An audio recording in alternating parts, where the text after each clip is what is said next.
So ఇప్పుడు మనం ఇంకొక బ్రీదింగ్ అన్నమాట. ఇది ప్రాణాయామం కాదు, బ్రీదింగ్ అది.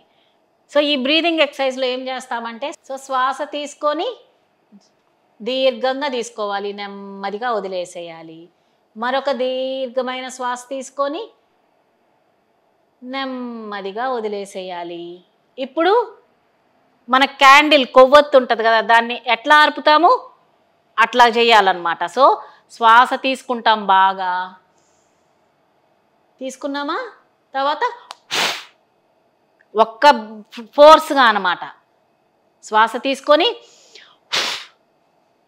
సో శ్వాస తీసుకున్నప్పుడు పొట్ట బయటకు వస్తుంది, ఫోర్స్గా అన్నప్పుడు నాభి లోపలికి వెళ్తుంది. అది మనం పూర్తి కంఫర్ట్గా హాయిగా చేయాలి. మనం నిజంగా క్యాండిల్ని ఎట్లా ఊదుతామో అట్లాగా అంత కంఫర్ట్గా చేయాలి. ఓకేనా? యా.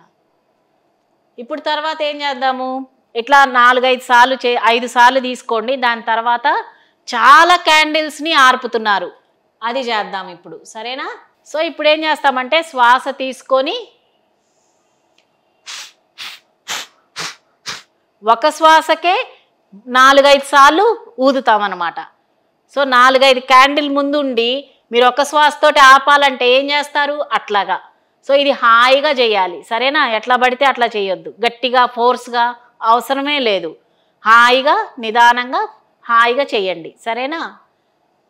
సో ఇట్లానే కాకుండా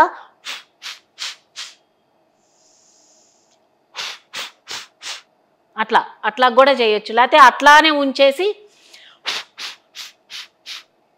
తిరగవసరం లేదు, తలని తిప్పాల్సిన అవసరం కూడా లేదనమాట.